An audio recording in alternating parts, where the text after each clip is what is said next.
আজকে এঁচড়ের চপ বানাবো।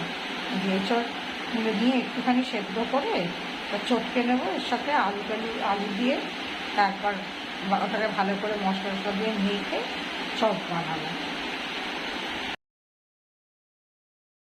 এই যে এঁচড়ের চপ হচ্ছে, কড়াইয়ে তেল দিয়ে এই ছেড়েছি চপ। এই যে সন্ধেবেলার জলখাবারে মুড়ি আর চপ।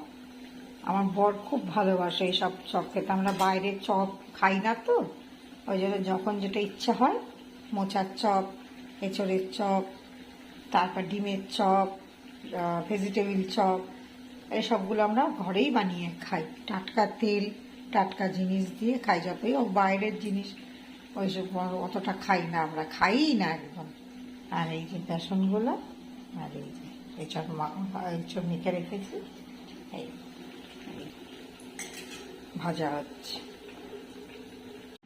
সন্ধ্যের টিফিন কিন্তু রোজ খাই না, আজকে খাচ্ছি দুটো চপ আর একটু মুড়ি, রোজ খাওয়া হয় না।